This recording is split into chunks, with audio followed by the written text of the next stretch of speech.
Hello, everyone. I wanted to talk today about something that popped up on all of my news feeds, on my Tumblr, on my Instagram, on my YouTube. Literally everywhere I looked, I could not avoid realizing that Shira showrunner Noelle Stevenson made a racist joke.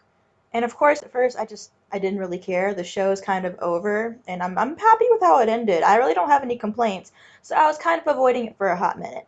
But one of my YouTubers that I like to watch, Comics Matter with your boy Zach, he made a video on it, and I was like, okay, I'll watch. I'll see what they're saying. And as it turns out, it's just as stupid as I expected.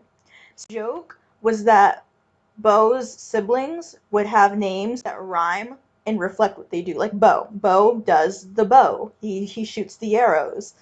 And so the joke was there's like oboe and he plays the oboe, and go like Van Gogh. He's missing an ear. And he would come up and say, which one of Bo's brothers likes to till the fields? And the joke there is that there's a farmer whose name is So. And a bunch of people were like, it's racist! Which, look at this. They were quick to point out the implications of a black character named So. That's not racist. Black people can farm. He doesn't. How is this a racist caricature of any sort? He's wearing a little farmer hat with the buckwheat in his mouth. That's usually what farmers look like when you make characters of them. It's not a big deal at all. And then, of course, she had to go ahead and apologize for it. Like she did something wrong by making a really stupid pun. Like it's just a little ha ha, look at that. Like it's really 100% not racist. See, look, I am what they're advertising for. I am the gay female black person.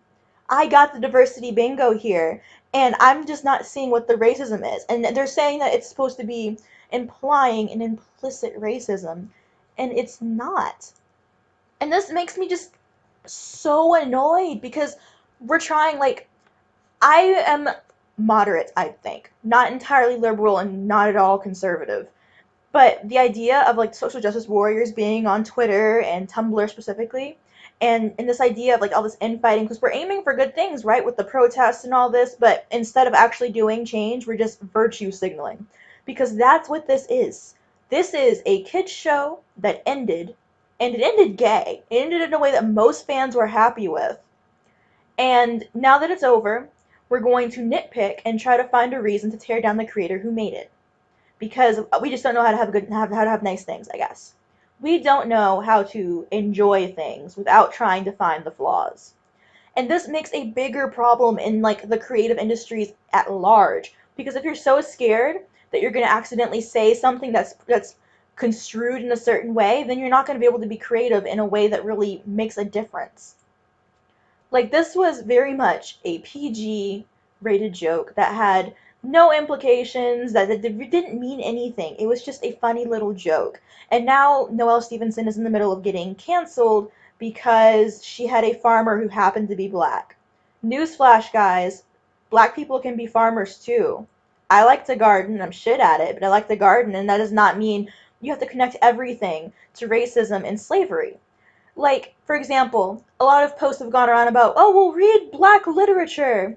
Okay, well, you should be reading Octavia Butler for more than just, oh, it's black and it's history. You should be able to understand and read her work because it's good work.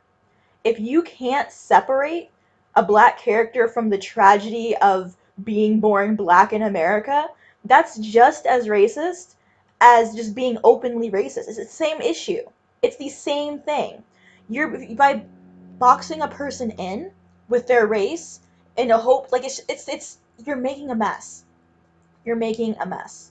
Because boxing a black character into the role of descendant of slave, into the tragedy of blackness, negates the good happy parts.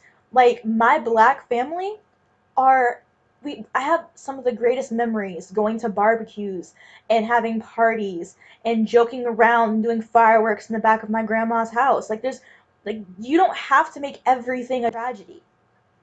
I just don't understand why we have to do this with every single creator.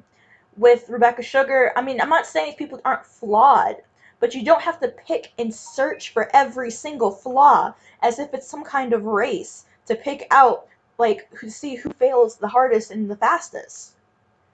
Anyway, I just wanted to get my piece out there because it made me legitimately angry that this is the joke that they're saying is racist. This is the problem when you have legitimate problems within YouTubers.